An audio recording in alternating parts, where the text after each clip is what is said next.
Hi, this is Econometrics, the first lecture.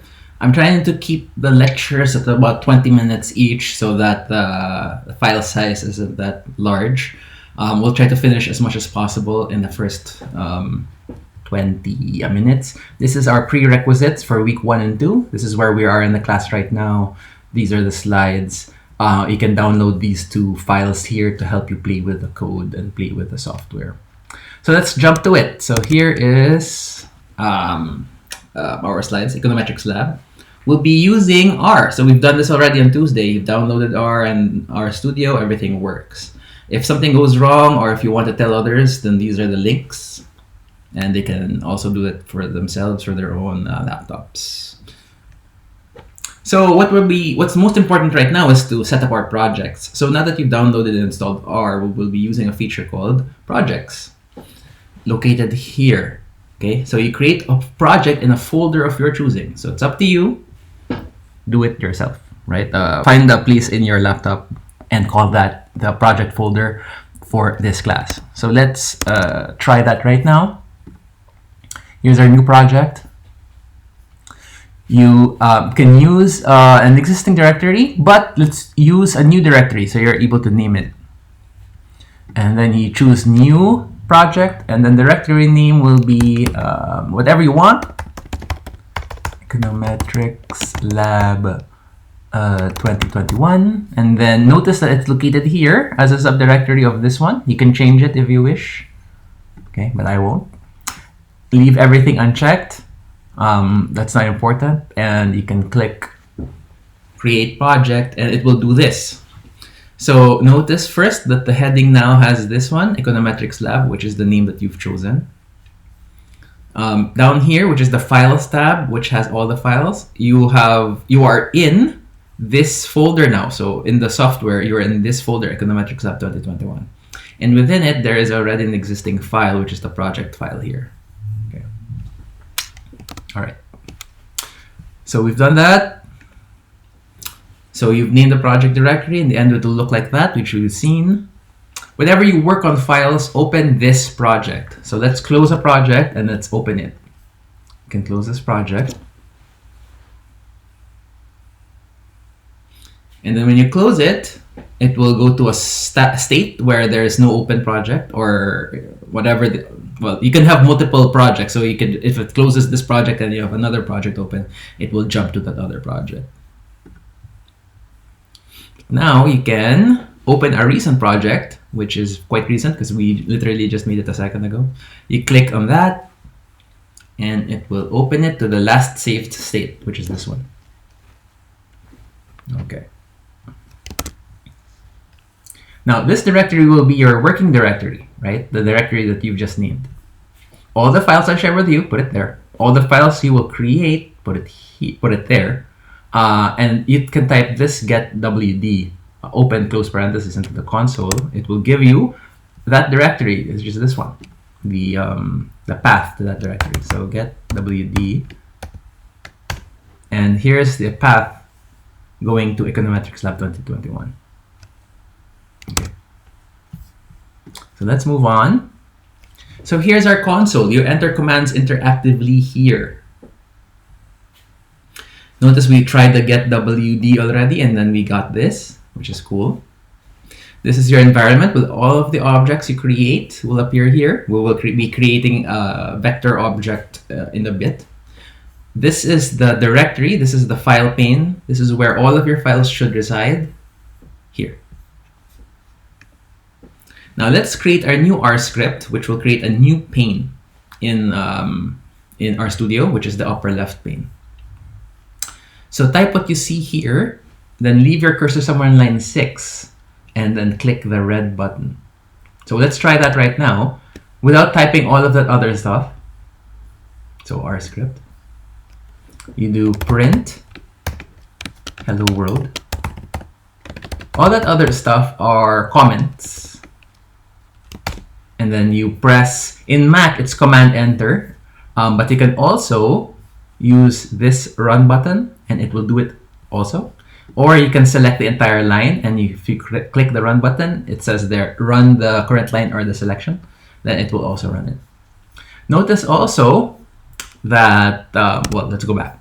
So here are the lines which are comments, and you start a comment with a number sign here, right? So this is a way for you to talk to yourself, to leave a comment to yourself, or to talk to me, right? You can say, Gabby, this one, I'm doing this, blah, blah, blah, blah.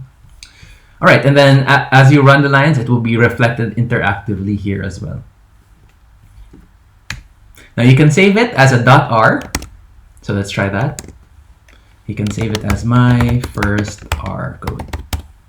And then you end it with a .r, and then you click save. Notice that it takes on that name up here. The untitled is no longer there. And it will automatically go down here, which is again, Econometrics Lab 2020. Everything you create here will automatically go here. You don't have to change the directory or where it's trying to save it. Okay. So uses. For now, we will use R interactively, line by line. So we can use it as a calculator. You've tried 2 plus 2. Try multiplying fractions. Try multiplying any number. Try exponentiating a number. Exponentiating is the caret. So let's go down here. Let's continue using it interactively. You can do 2 raised to 3, and that's 8. Okay, so now we use it to enter data, right? We study vectors or numeric vectors. A vector is an ordered set of numbers, or numeric vector is an ordered set of numbers. Write 1, 2, 3, 4. Okay, there. It's ordered 1 first, then 2, and then etc. You can also write C2, but if it's only one element, you can just simply write 2. C can be read as combine or concatenate. So you're putting all of those numbers together. C, 1, 2, 3, 3, and then 4. And then that's it. And it's a vector. It reads that as a numeric vector. Now, what do we use it for? So we can create vector objects. And this is where when you create something, it goes directly to, it will live or exist in memory in the environment. So let's try that. Let's copy this.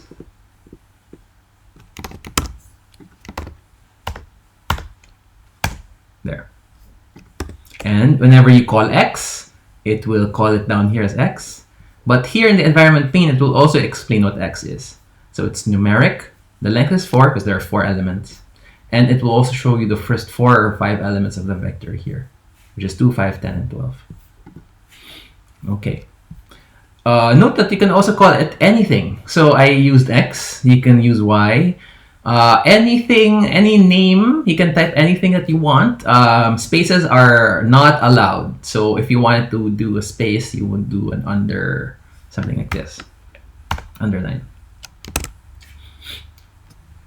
You can even use a dot if you want to make the names of the vectors, the names of the objects in the environment. So you can do arithmetic. So the arithmetic symbols are all vectorized and they will apply to each element of the vectors. So let's try this one.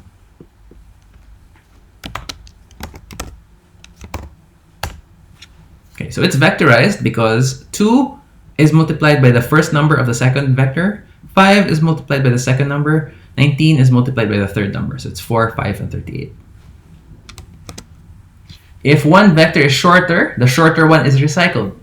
So 2 times 2 is 4, 5 times 1 is 5, 19 times 2, because you recycle it, you go back to the start, 19 times 2 is 38. You can even use the earlier created vectors here. So you can do x times 2, which is that. Or, like we said, you can use c if you want, but it's superfluous. It will treat it the same way. So you can manipulate vectors. You can extract the ith element of a vector. So in this case, x has 4 elements. The first one is, say it with me, 2. 2. The fourth one is 12. You can also sort x by decreasing equals to t. This is one of our first functions. Oh, before this, let's go here. X, you can extract it by rearranging it. You can now say, okay, we want the second element first, the first element second, and then the fifth element third. Right? Of course, it will do 5, 2, and then NA. It will say NA here because the fifth element does not exist. So you can rearrange it here by having a different rearrangement of the order of the original vector. Right? Next. We can sort it by decreasing. So sort x decreasing equals to t. So it has to be decreasing 12, 10, 5, and 2. So here's our first function, sort. So x is the input. Decreasing is like a parameter that you input into the function, so it knows what to do. Use a function to create a sequence. You can use sequence, seq. 1 is the first input, 5 is the second input, and by is a parameter that you supply. And it will create a sequence from 1, 2, 3, 4 separated by 1. The by parameter can be any number, positive or negative, as long as it makes sense. So let's try this one. But let's input a number that doesn't make sense. So -2, it's impossible. It's impossible to move from 1 to 5 with a gap of -2. A sequence like this can be done an easier way, which is just C1 colon 5. Okay, so if you wanted to do a sequence from one number to an end number, and then you want it to have a gap of 1, then this is normally the easiest way to do it. All right. Of course, using the sequence here is much more flexible because you can literally put any number, positive or negative, as long as it makes sense. You can combine vectors using the C function or concatenate. So you can concatenate two different vectors here. Also, you can concatenate things that are in the environment. So Cx, and then this new one that's not in the environment, which you can concatenate. Repeating numbers, you can do that. So if you wanted to do 1, 2 many times, you can use the rep function. The input, the first input is the vector, and then times 3. So you repeat this vector 3 times. Or you can specify the length, right? 1, 2, and then the length is 1, 2, and 1. Because the length is 3. You have 3 items. So it will recycle 1, 2, and then it will go back to 1. You can use, again, anything in the environment as long as it's an appropriate input, such as a vector, rep x, and then times, say, 3. I wanted to repeat x 3 times. So that's 2, 5, 10, 12, 2, 5, 10, 12, 2, 5, 10, 12. So you can name it. So a lot of the power of R comes from naming a vector. Okay. So a name of a vector happens to be, you can build a numeric vector from the start, right? You can say this one, right? So the first element has the name, which is in quotation marks, because names are characters, not numbers. Name is A, the name of the second element is B, and then the name of the third element is C. You can use the names function also to name x. So you can do names of x. So right now x has no name, so it's null. But what you can do is to supply a vector, a character vector, which we'll study later, B, C, and then a D.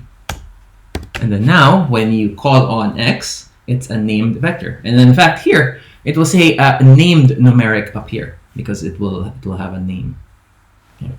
Then you can summon, or not summon, choose or select columns, now not just by the number, so you can still do that, but you can also select it by the name. Yeah. Okay, so that's what naming is for. If you know the name, then you can, call whatever the value is. So you can automatically see the value of this. This almost looks like a spreadsheet. So let's say these are different students and these are the scores. So what's the score of student D? Then that's how you figure it out, right?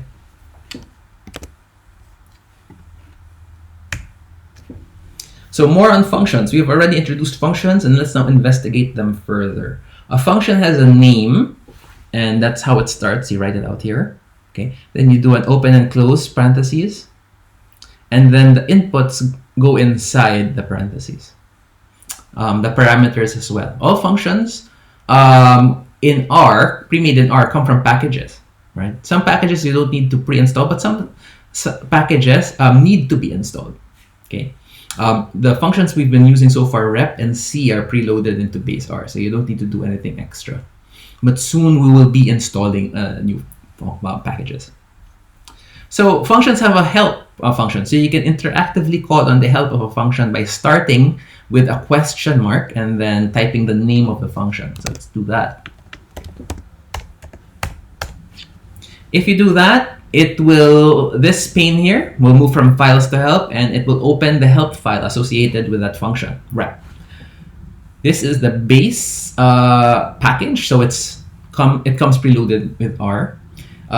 In R. Replicate, this is the name, the long name of the function.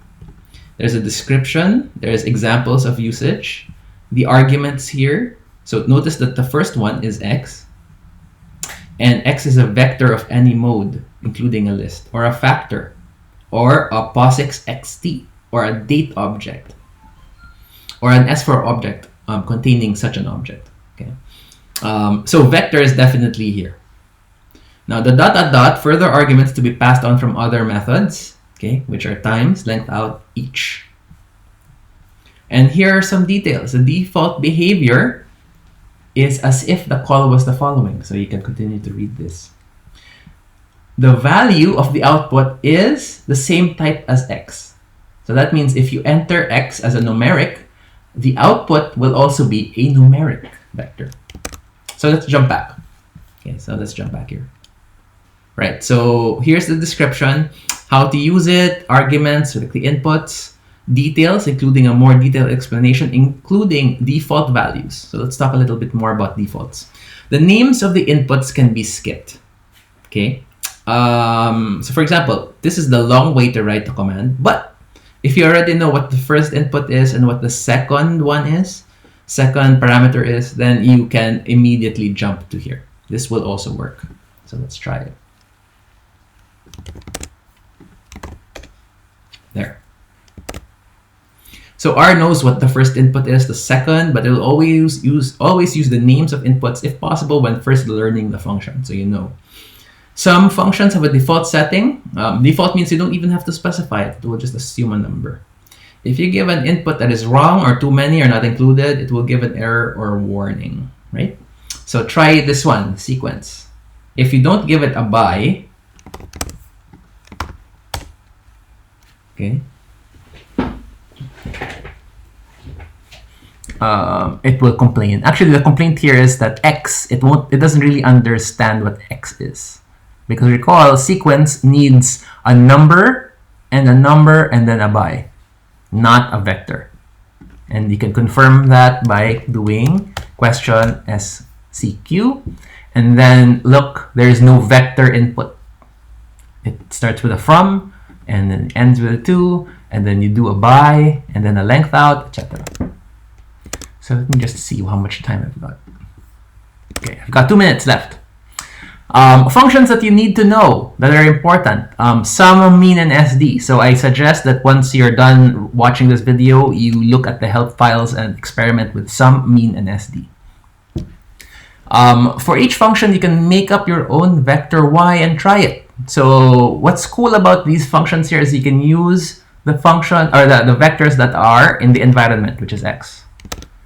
So let's try sum X and then mean X.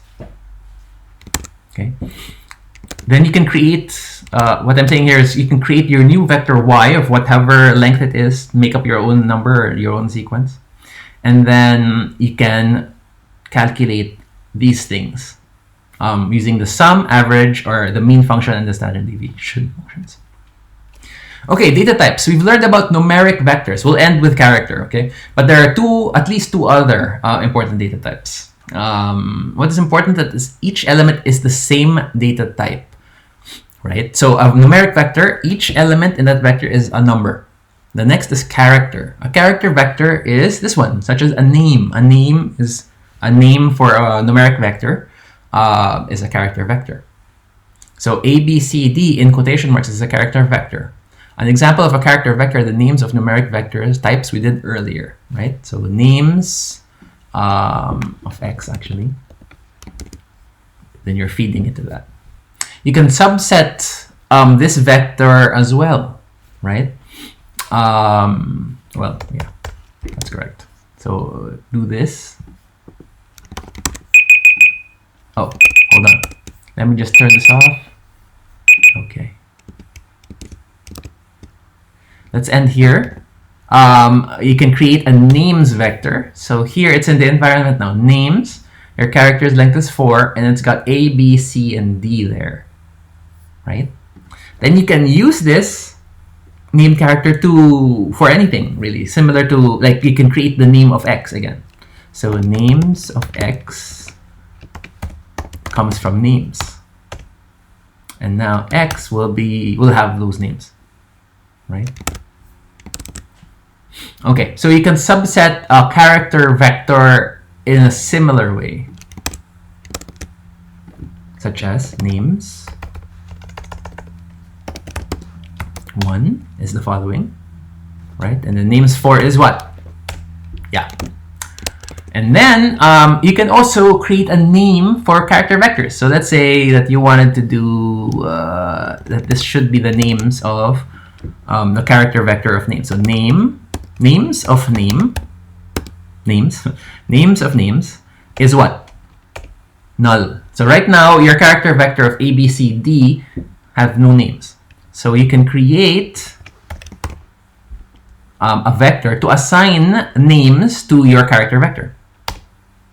Okay. So now when you call on names, the first element will be first, the second will be second, the third will be third, and the fourth will be fourth. Then similar to a character vector, you can subset or select based on that, right? Or if you wanted to select a few ones, say the fourth first and then the first last, you can do that. Okay. Okay. Which we've already established or demonstrated itself. You can name them, you can subset them based on those names. What's important here is a vector is character if each element of that vector is in quotation. So that's why this quotation is quite important. Okay, and it has to be the quotation from R, not the quotation like fancy quotation like this, because that has a different meaning. So we'll end here and we'll start off with logical vectors in the next video. All right, I'll see you on that side. Bye.